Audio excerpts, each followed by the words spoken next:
So let me ask you this, right? Let's say you had a dream job. Like if you had to design a dream job, okay, what would that dream job look like? And I mean, you have no limits, okay? Just really dream big. And let's try and focus that in on the finance, property, and construction space. So let's imagine you are in construction or you're in property, you're in finance, in that kind of property atmosphere, and you had to design your dream job. Okay. I have found a money honey out there who literally is living my life. Okay. She literally has. So okay, I'm going to admit it. I've been stalking her on Instagram. Okay. I've never met this person before prior to Instagram, right? I'll tell you how we then ended up meeting. But I found, when I'm looking for money honeys for the show, found this absolutely talented, intelligent, gorgeous woman on Instagram who has actually stolen my dream life. She basically travels around Italy. Most of the time I see her in Lake Como, Venice, Rome, in all the most luxurious and gorgeous locations of the world, but particularly in Italy. And she's doing like content and videos about properties in that area. And I was like, what do you do? And B, do you need a translator? Because I'm Italian and I would love to come out and travel with you. So she records. So basically, I just found her on Instagram, just recording videos in Lake Como, talking about property values, prices, average price in that area.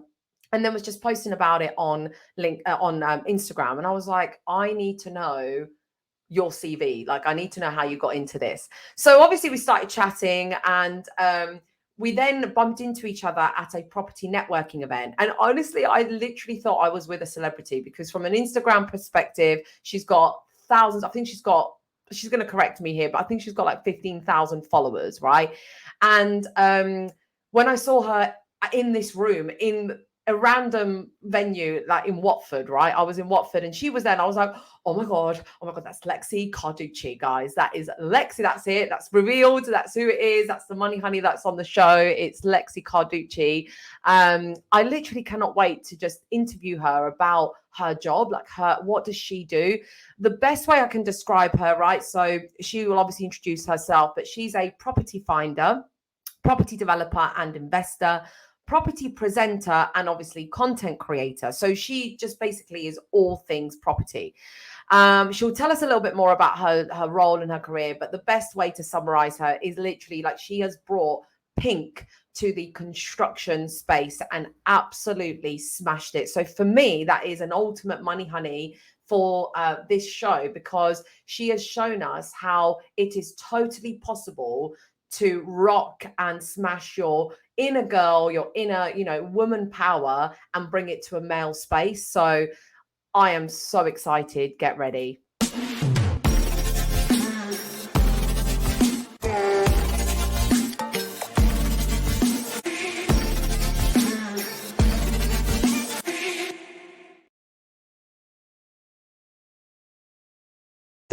Are you with me? I am with you. Oh my God, so much love for that intro. You're a superstar. Thank you so much. That's so kind. And I love your intro as well. That's so impressive. I'm like, woo, I need to up my game. What intro? What, the video one? Yeah. Oh, thanks. I'm glad you like it. I want to change it because I've got like, some podcasts are like, oh, welcome to the show with the money honey. I haven't got that. So maybe I could just record that and use that. Oh, you could just put that over the top of it. It was brilliant. I loved it. I Oh, was like, this lovely. is professional. Oh, thank you. Thanks, guys. I've had some technical issues lately with this streaming platform, which we won't mention, but I'm so glad it's all going smoothly, Lexie, because I just wanted to, honestly, I know it sounds really, really cheesy, but I was like, I've got Lexie on the show. Everything has just got to be perfect. I just can't wait I want to impress her. But yeah, I'm a total fan, Lexie. Please tell the audience who you are and what you do. Yes, thank you so much. Again, thank you so much for having me on here. So excited. It's Friday, so happy Friday. And really quickly before I answer your question, do not worry about any technical problems because technology hates me. Like even though I'm in content creation, there's always something that goes wrong. And I feel like the talent is actually just learning to deal with it. So you're smashing it already. So true. So true, honey. Like yesterday we had technical issues as well. I was doing a public speaking gig and like the camera was blurry. Always. But thank you for reassuring me. So yeah. And that's a little like metaphor for the property industry because that never goes to plan either. So I feel like you just, as long as you can deal with something and move forward from it, then that's the real talent and the real success. So that we're all good. So anyway, that is so true. Yes. Anyway, yeah, go for it. So yeah, my name is Lexie Carducci. I am pretty much obsessed with property. Everything that I do is related to property. I've been in the industry now for about 12 years, and I'm sure we'll talk about how I kind of got into it because it's not what I planned to do.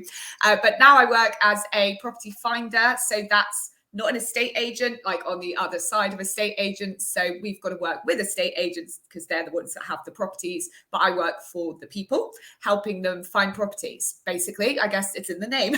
But the easiest way I can kind of compare that is by saying Kirsty and Phil on location. That is what I do for my job. So that's like my main job, property finding. Then I work I own a small development company in West London where we do little projects and flips. And I've got a little portfolio of buy-to-let properties. We've got a few flats for sale in Fulham at the minute. And then in September, fingers crossed, like I said, nothing goes to plan, but if it does go to plan, I'll be doing my next development in September. So I'll obviously keep you posted on that. And then finally, I also work as a property presenter and content creator. So working with estate agents or developers to do tours of properties, hosting shows, whether that's like panels at property shows or awards shows or ceremonies or anything to do with property really, or doing like little online series with different companies talking about either their developments or interviewing people that live in a property for different like online series for various different developers and agents and whoever will have me really. Amazing, Lexie. That sounds so interesting because I think a lot of people watch, Homes Under the Hammer or location, and they're like, oh yeah, that looks easy. I'd love to do that kind of job. But it even though you do it with a smile and you do it gracefully, and by the way, you do it with the most amazing wardrobe ever. Like, I'm rocking the pink today already. So are you? Yes. Yeah, I put on the pink as well today. And I was really nervous about bringing pink. So originally when I started my brand, it was black, white and yellow. So already with the yellow, I was like, oh, risque, in financial services. It's out there. Yeah. And it's out there now and people have been absolutely loving it. And then when I rebranded, I kind of inserted that pink because I felt like I'd lost like that little sassy feminine side to myself. But you are like rocking the whole pink vibe, pink everything. And you are often creating content either on construction sites or in beautiful locations. How has that been being so like such a force, like such a female force within such a male trade? How has your experience been around that? Yeah, I think you get that. I guess like with anything, the more you do it, the more you get used to it, the more you know your stuff and the more you can back yourself and have confidence in it. I actually used to be a confidence coach. So I feel like that fake it till you make it. It's all good. The little tricks of the trade. But yes, I definitely have had experiences where I've gone to like pick up supplies or materials from the builder depot and everyone's like, oh, hello. Like, and they talk to you like you have no idea like what you're talking about. But I don't know, it depends what mood I'm in. Sometimes you're just like, I'm here to get a job done. Like, I just want as little stress as possible. So you just go along with it and you're like, yeah, whatever. But I would say like the industry as a whole is actually really welcoming to women. Like, I did a speech last week and hosted a panel at the Modern Woman Show, which was all about just women in different industries coming together, in business, really. And there were a couple of talks that were going on from people that were in the construction industry who were saying that only 15% of the industry is female. And they're actively encouraging more women to get involved in the industry. And there's so many ways that women can get involved in the industry. And I just think, come on, girls, like, go for it. We're doing it, you can do it as well, 100%. And there's a really good friend of mine called Sophie the Surveyor, who you should definitely go and follow on Instagram. And she is RICS qualified, and she is smashing the industry. She's got a collection of female shoes with amblers, like work shoes. Wow. And I just think, I think that is a space that is really exciting. You should definitely get her on the podcast, because she's really cool. And the shoes that she's designed are fabulous. I keep saying to her, though, I'm like, when is a pink pair coming out, Sophie? Because I'll be first in line. Oh my gosh, that is so cool. That is amazing, because you know what? I wish I'd met you guys when I was in construction. I started out, one of my first jobs out of university was to go and do recruitment. And I was recruiting for white collar construction. Is it still called that? Is that still a thing? Yeah. Well, so basically I was like site managers, project managers, quantity surveyors. And then my colleague was recruiting for all the blue collar construction. So it was all like, laborers and electricians and things like that. And obviously, because I worked in an office, I would go to work dressed, in my black dress and heels and bag. And then sometimes I would literally just have to dash out the office and run over to a construction site, by car. And obviously I'd be in my office gear. So I'd be literally on a construction site with heels. Obviously I'd be going to see the site manager on the, so I wouldn't actually go through all the rubble, but I would go into the construction site wearing a pair of heels. Obviously I'm dressed all officey. I'm giving a hard hat and a bit high vis. And it attracted a lot of, I guess, awkward attention, like, oh, hey, who's that on the side? Hello. And it's like, well, I think sometimes they mean it as a compliment. Like, I don't think they use. Oh, yeah, 100%. Like, it's a compliment, isn't it? And I know it is hard, because then women are like, but I don't want to be addressed like that. And I get it. And I think if anyone, and I know you would be the same, Lexie, right? If anyone ever stepped the line, you'd do the first giggle, but then you'd be like, no, sorry, mate. Like, that's actually not okay. Like, have you ever been in a position where you've had to stand up for yourself and been like, no, excuse me, like, I am Lexie. Like, I don't think you actually understand. I think I haven't necessarily been like that direct, but it's sometimes when in my head, I'm like, right, these people think I know absolutely nothing. And then you just start dropping industry jargon and then asking them about something else, or just holding your ground kind of thing. And then they kind of step back and they're like, okay, she knows her shit. If I can say that on your podcast. Perfect. No, absolutely. Yeah, bring all the shits. Yeah, that's all absolutely fine. No, Lexie, that is a beautiful message that you've just shared, because I want the audience to just hear that from you and say, look, it can be done. Like, Lexie's doing it to the far end of the extreme scale. Like, she's proper putting herself out there. She's embracing her whole female power, and then showing her real, like I said, I introduced her as like so talented, so intelligent, and really knows her stuff in the property game. So yes, she's wearing a pink dress on site or a pink high vis, but she backs up everything she does with knowledge and hard work. And I know you show that in everything that you do. So, and it's so positive to hear that the industry of construction and property is so hungry for more diversity and women. Definitely, 100%. So, and I would say to anyone out there that is thinking like, oh, it is an intimidating industry, I don't know a lot about it. No one knows everything about everything at the beginning. Like, everyone's got to start somewhere. So whether you're getting into property or not, or you want to try something different, like I'm trying to dabble in a bit more like AI kind of stuff, because I feel like that's going to be massive and you've got to get on board with it. I know nothing about it. Like we said at the beginning, technology, not my strong point, but I'm so willing to give it a try. And even though I admit I know nothing about it, but I want to learn. I'm hungry to learn. I feel like, you can learn so quickly when you're brand new to something, and there's so much to take in. And you'll be surprised that if, you put in 15 minutes a day to learning something new, watching free tutorials, free videos on YouTube and podcasts like these, that, you will learn stuff so quickly, even if you just commit like 15 minutes a day on your commute, pop in a podcast or whatever, listen to it whilst you're driving, getting the train to work. And yeah, you'll learn so much so quickly, because your brain's like a little sponge. When it wants to know something, or it's learning something new, it will suck up so much more than you think that you can take in. So yeah, for anyone that wants to start learning something new, absolutely go and do it. And for anyone that wants to get into this industry, that is a lady wanting to get into the industry, 100%, we want you, we need you. Everyone's got their arms open and is ready to welcome you.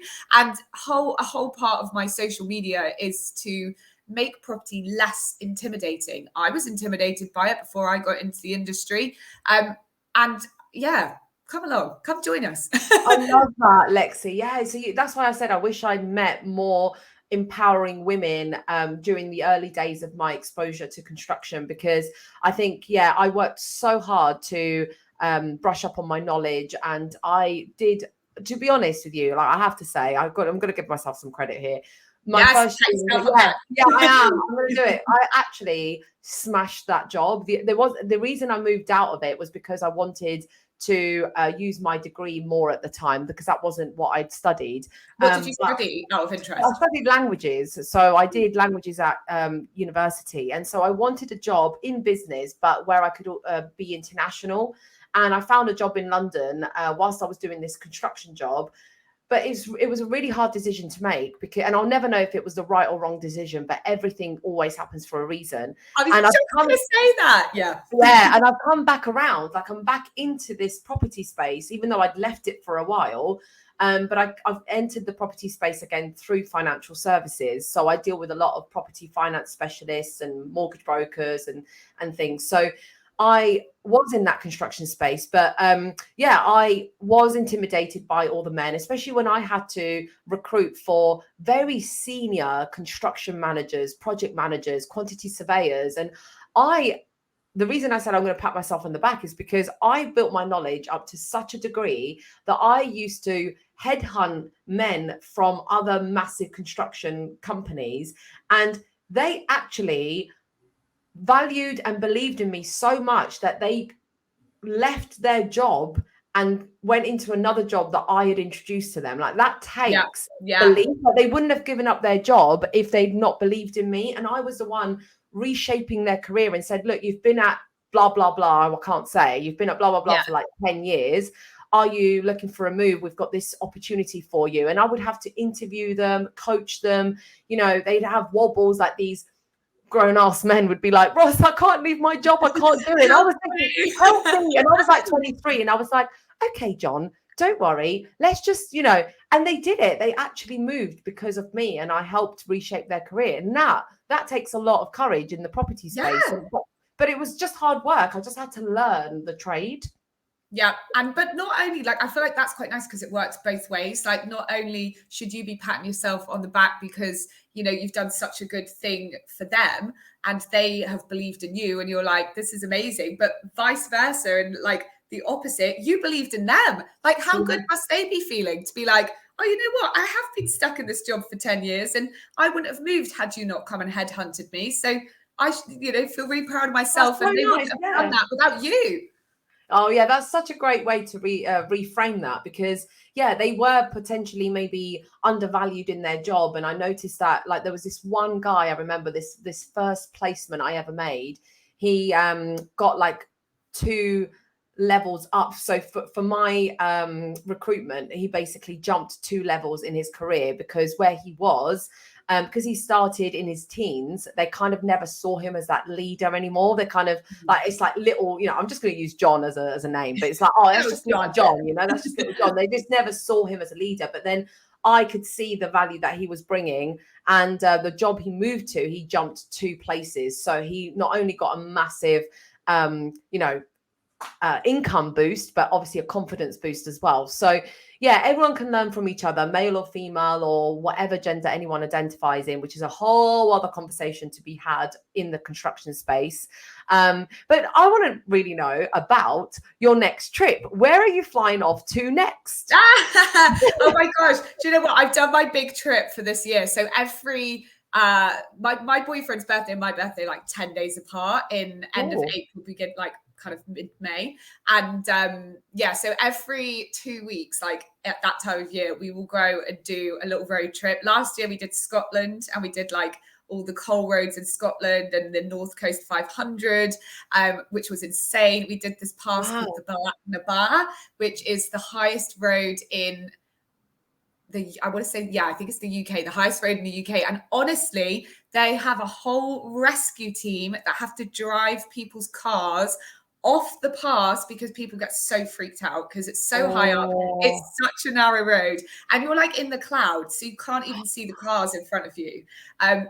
Mad, but wow, what an experience. And I would like to say we managed to get all the way through. We did not need to call in the rescue team to come and help us down. Wow, amazing. So that was pretty cool. So I documented all of that on my Instagram in my stories, obviously along with like loads of my highlight reels, obviously along with loads of properties that were there in Scotland, because the Scottish property industry is so different from the rest of, well, England and Wales. Like, so it's it was very interesting to learn a lot about Scottish property when I was there as well.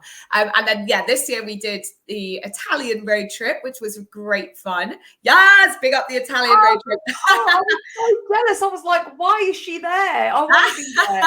So where did you go in Italy? So basically my dad used to race in a race called the Cannonball Run, which is where they do 5 countries in 5 days. I think it might be banned now. They all got arrested in Spain one year and it all kicked off. I know, not fun. Because I guess it's kind of like illegal. You're driving super fast at stupid speeds, racing to get to a finish line the other side of Europe. But he loved it. He did it for a few years. But because they were driving so fast, driving at night, he didn't really pay attention to all these beautiful roads that he was driving through. So we now go back and do some of the routes that he's done and redo them. So so this year we drove down through France. We always drive, A, because that was what my dad did on his route, B, because I've got my little dog, so I'm like, she must come with us. And that's one of the ways that you can easily get a dog across. You just hop on the Eurostar Le Shuttle straight into Calais, and it's so quick and easy. It's like half an hour, and it's just so easy. It's not that expensive, and from London, like if you live in London, it's like an hour and a half to get there, so it doesn't add much time onto your journey. But we went down through France, stayed in a little village called Ricquois, which is literally out of a fairy tale. So it's the village that they based the town in Beauty and the Beast on. So it's like all these like wooden, colourful houses and cobbled streets and just absolutely beautiful. So we started in Ricquois, then we drove through Switzerland and went to Lake Maggiore. Then we did Lake Como. Then we did Lake Garda. Then our car broke down. Oh, yes, I saw this. Yes. Oh, my goodness. We had to, oh, my God. And that car, right. So going off piece slightly. So the car, someone crashed into it in a car park. We got it stuck when we tried to squeeze it down a tiny little Italian narrow street. And then it broke down on us completely and the alternator failed. And then it had to go to Range Rover or Land Rover in Verona, which meant we didn't have a car for 2 days. So we had to go to Venice. So that was one thing. But that car got stolen over the weekend on my driveway. So now it's gone. Yeah, mad. What? I know. On your driveway in England? Yeah. So the car, obviously, when we came back, we've been back since May, but it got stolen off my driveway in the UK just this weekend, like a few days ago. You know what? Let that car go, babe. That car, good riddance to that car, because that is a bad vibes car. That was not meant to stay in your life. I know. This is exactly what we think. Because at first we were like, sorry, there's like some dog flying around. Go away. At first we were like, oh my God, the car's been stolen. And then when we sat down and thought about it, we were like, actually, this is probably a good thing. I think they might have done us a favor here. But my gosh, I mean, we've done everything we can to try and get these people caught, because that's the main issue, isn't it? It's so frustrating. But I'm just like, I hope whoever they stole it for, they know that they've got dud, and they're going to look at it and be like, the wheels are flat, it's messed up down the side. They're going to be like, damn, we stole a bad one. No, babe, they steal it to sell the part. They're going to rip that car apart. That car's not staying intact, but every single piece of that car has got, it needs some holy water, because that car is ridden with evil, absolute bad vibes, evil. Total bad vibes. The next thing I went want to off ask, piece. So that was Italy this year. yeah, that was Italy. So yeah, so your next holiday or your next trip? Next one, I don't have anything planned. I've got some little UK stuff, and whenever I go anywhere, I'll always be doing property bits. So we're supposed to be, I haven't actually booked this yet, so it may not come off, who knows, but we're supposed to be staying in a what do you call it, like a boathouse, like on the edge of a river in Devon, which will be insane in itself, like such a cool property. For a week whilst my boyfriend's away. I'm supposed to be going to the Isle of Wight with my mum and dad. So that would be really cool. I've never been before. And then hopefully towards the end of this year, I'll go to Dubai with a friend, unless you'd like to come. And basically, I've got a week off in October, early October. I'm going to Dubai in October. No, you're not. Oh my God. Yes. See? And I'm like, I don't have anyone to go with right now. So I'm like putting it out there to everyone. Oh, well, I'm going, just so you know, everyone on the show is like, right, I'm just booking my tickets now. So if anyone wants to come along. No, so I'm going for a hen party. So it's going to be 20th to the 24th. But yeah, let me know what day you're going, because I might be able to squeeze another, extra day or so if I would love to. But if you could tell the audience, right? So my next question is, if you could tell the audience about one of your favorite places in the UK to invest in. So let's say I'm new to property and I'm like, right, I just, no one wants to get it wrong, Lexie. Okay. We want to nail it the first time, but obviously that's not realistic. So which area in the UK would you nominate to be a great investment area? Okay, so I'm going to answer this a long-winded way, because I think first of all, when you're investing in property, I always think and I guess with anything, what is your why? Like, why are you investing in it? What do you want out of it? Do you have spare cash that you just want to stick into something and you actually don't care about the yield so much? You're not looking to replace an income, but you're like, okay, this is planning forward. I'm planning for like my pension, and I'm hoping to take advantage of capital appreciation over the years, and it'll be worth so much more in 20 years time, and then I'll sell it and there's my pension, boom, done. Or are you thinking, actually, I kind of want to have a bit more of a work-life balance and have a bit more of a passive income, or an income that's going to replace me doing my 9 to 5 or whatever work that you do, and have more of that passive income, in which case you want to look for somewhere that is a little bit higher yielding, or something that's higher yielding. And I guess that could come in three things, really. You could do just a standard buy to let, probably focusing somewhere in the north, because typically they yield a much higher yield than down south. I invest in W3, W4 postcodes. So that's Acton and Chiswick in London. I do always think invest where you know is a big tip. That's why I haven't moved out of those 2 postcodes, except for my latest development in SW6, which is Fulham. But that was kind of a happy accident. So yeah, I think it's very much when you know your why, you will be able to answer where. And another way of getting higher yielding property, obviously, to do things like short-term accommodation, HMOs. So if you're doing short-term accommodation like Airbnb, where are people going to be wanting to stay? Like, I really want to get an Airbnb in Devon. People are still staycationing. It's still booming industry. And at the minute, it's not massively regulated. So I feel like we are going to see more things come in now that people are making so much money doing like rent to short-term accommodation, rent to HMO, or just taking advantage of these higher yields by doing HMOs or Airbnbs. Like in London already, we've got the 90-day limit, which has been in for ages. So I think that very much will have an impact on then where you're going to look for something. HMOs for people that maybe aren't in the industry, houses with multiple occupants. So you're renting to, I think it's 3 people that are, or more, that are from 3 different families. So they're normally like students or sharers. And of course, where are they going to be? University towns or cities where there's a lot of people that are coming in that are younger to work. So yeah, that's kind of where I'd start with things. Like I said, I'm not an expert in areas outside of my area, and there are plenty of people that are experts in different areas, and you can so easily find them online. So I can't necessarily give an example or figures for that, because like I said, I invest in London in W3, W4, which probably isn't the best place to start, because at the minute it's so expensive. And I just think like buy to lets, right now, I certainly am not looking at doing a buy-to-let in the area that I'm in. So I'm quite happy that I've got my September project coming up that I can focus on.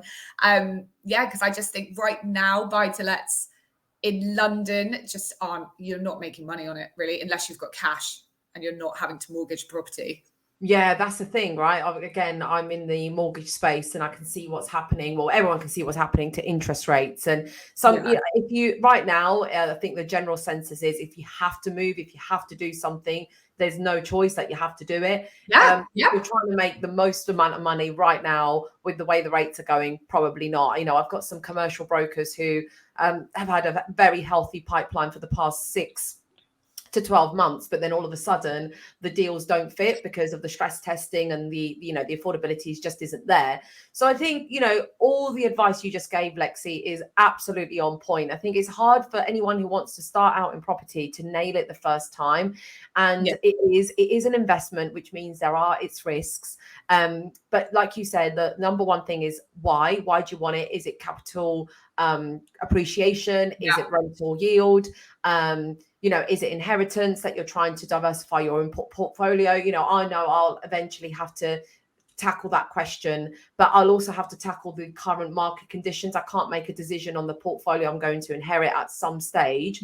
There's so many factors, aren't there, that are up in the air. And right now, I can give an example of one of my properties that a tenant's actually given notice on, and so I'm a little bit like thinking about, I've got a couple of months to make a decision here on what I'm actually going to do with it, but the mortgage runs out. It was on a 5-year fixed. It runs out in November, and it was on at 1.97%, which was lovely. So this is what I mean. You got into it 5 years ago, and they're the kind of interest rates that you were dealing with. And I locked this in before our interest rates went up by another 0.5% last week.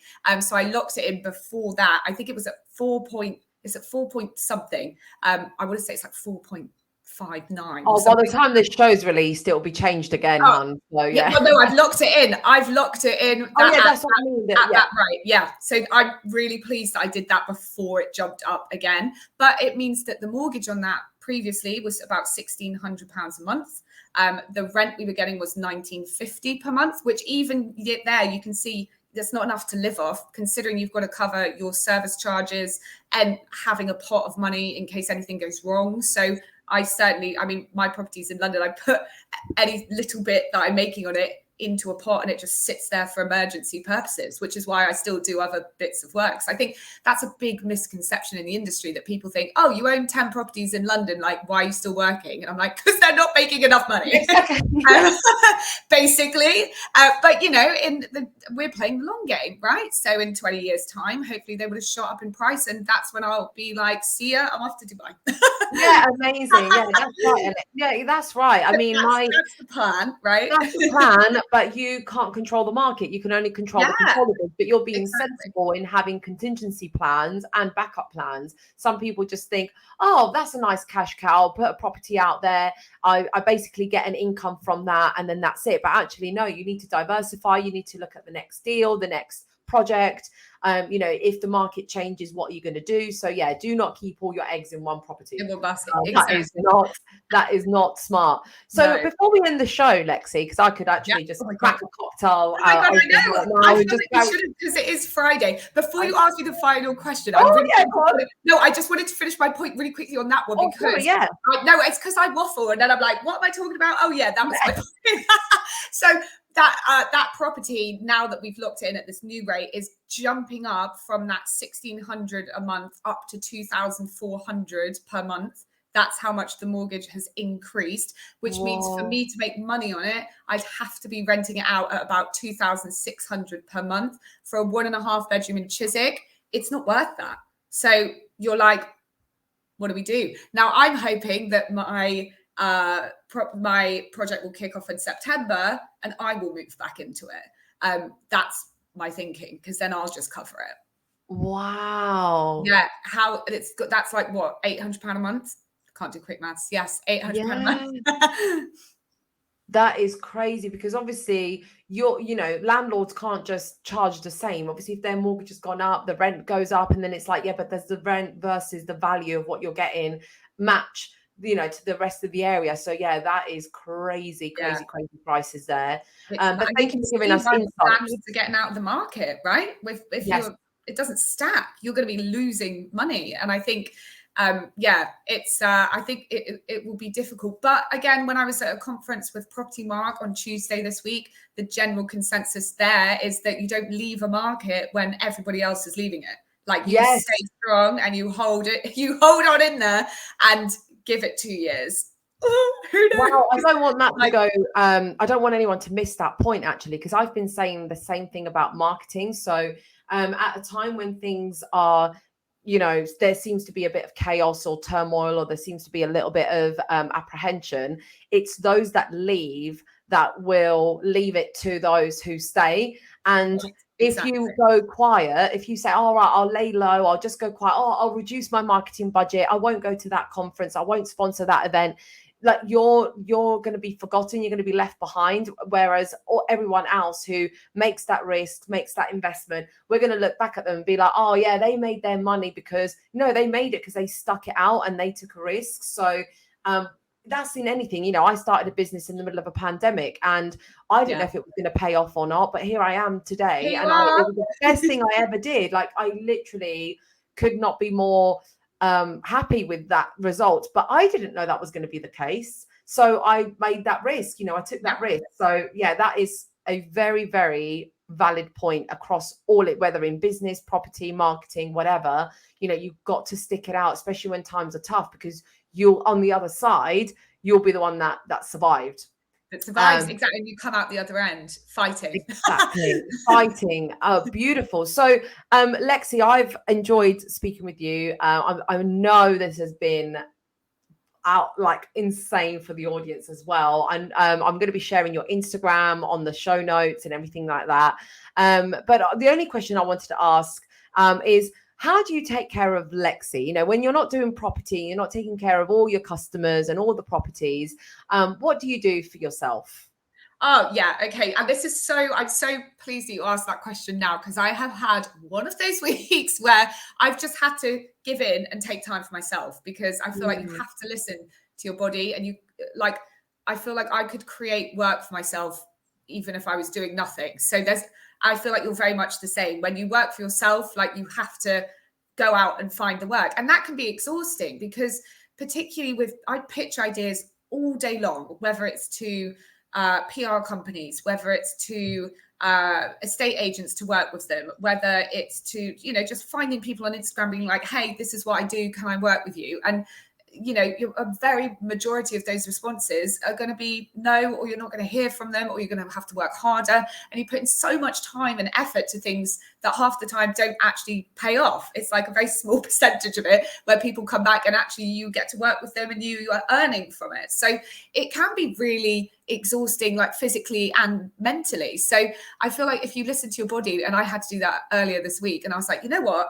I'm just going to sit outside, I'm going to read Heat magazine, and I'm going to eat a chocolate brownie. And that's like bliss. And I sat in the sun on my sun lounger and I read Heat magazine. It took me 40 minutes. It was great. It was my boyfriend calls it lowbrow, but I'm like, I'm lowbrow all day long. I love it. Like, give me some Kardashians news. And yeah. Amazing. It was lovely. I think, yeah, that's right, Lexie. Like that's been my priority with self-care lately, which is no, I am not going to do that, or no, I just have to give that up, or no, actually I need some quiet time to myself. Like the other day I was at a conference, I was doing a lot of driving, then I had to speak, and I have to be on high energy for those type of events, which means that I have to plan in advance to what I call, and I've mentioned this before on the show, which is called like an emotional hangover day. So it's not a hangover from alcohol. It's just I'm hungover from being so high and so like, energetic. Yeah. So technically that was supposed to be my day to day, but I did it instead. No, because I just I wanted to. Yeah, because I get energy from people, and like I was already bored this morning. I was like, no, that's enough alone time. I just want to be with people. So sometimes it's literally just a quick morning to myself, like with no alarm clock, where I just get up whenever I naturally want to get up. And other days, if it's been more intense, I give myself the whole day off and have a massage and things like that. So I'm glad you take care of Lexie. It shows that you take care of Lexie, because obviously you've got a successful, thriving business, and you as a person as well are thriving. So that's so important to be able to do your job properly. Thank you. And I feel like that's another thing to be, you're so kind. I think that's another thing to say to people as well. Like, because, you know, you probably get exactly the same. If we stop working for a day or for a morning, like I do feel guilty sometimes. And I think it's learning that actually, no, I need to do this because I wouldn't be productive working this morning, because I need to just rest for a bit. And I think when you understand that, it's easier to take time for yourself, because you're like, I'm literally like one of those little, what they call the Energizer bunnies, where you're like, I need to recharge, and then I'll be back even stronger, and I'll get twice as much work done than I would have if I kept trying to push through. That is 100% true. I can't test it any further, other than every experience I've been through. If I just keep going, I do the work poorly, and then it's just, you know, I might as well just not have done it. So I might as well just start again and refresh. And people are so understanding. Like, my team always check in and they're like, hey, Ros, sorry I've been quiet, but this has happened in my life. And I'm like, yeah, that's fine. Like, as long as I know where you are, what you're doing, like, are you okay? Like, as long as I know you're okay, it doesn't matter if that job didn't get done. Like, let's just talk to each other and be open, rather than just disappearing or just trying to muddle your way through it and then put yourself at risk. So yeah, I'm totally open to those conversations. So everybody, thank you so much for joining me here today, and for hearing Lexie share her journey on the property game and the construction world, you know, traveling, all her top tips. If you are going to join us in Dubai, send us a DM. You know, would love to see. Oh my God, we could do Manuka Media out in Dubai with all the money honeys. Honestly, let's just take. Oh, I would love to do that one day. I am planning an event for next year, so watch this space. Oh my yeah, goodness, there's you'll going have to to be tell a me money more about honey that. live. Oh, I am. So it's going to be like glittery cocktails. I've got a yellow cocktail in my mind already. I've got a pink cocktail. We're all going to just dress up and have this energy in the room. Yeah, we're going to do it. Count me in. I will be there. That sounds amazing. I love a good event like that. Yeah, we need that selfie stick. You know, that selfie pod that we took a photo on. Yeah, we need one of those. Oh, that would be so cool. My God, they were brilliant. I love how quickly we jumped on that. So when Ros and I saw each other at an event a couple of weeks ago, we were straight on those the 360 photo. The 360. Brilliant. We were like, should we have some accessories? So I was like, here you go, Ros, have these yellow glasses. Yes. I was literally on that pod. I don't know how many times. I think everyone was like in the queue, and I was there with you. I was there with another money honey out there. So the accidental female developer. Yes, Charlotte. Charlotte. Yep. So, and then I had some with an old client of mine, like such good vibes. So yeah, we'll definitely be getting the selfie pod at the show. But yeah, Lexie, thank you again for being here with me today. Have an amazing weekend. Thanks for having me, and have a good weekend. And I will see you soon. Bye, hon.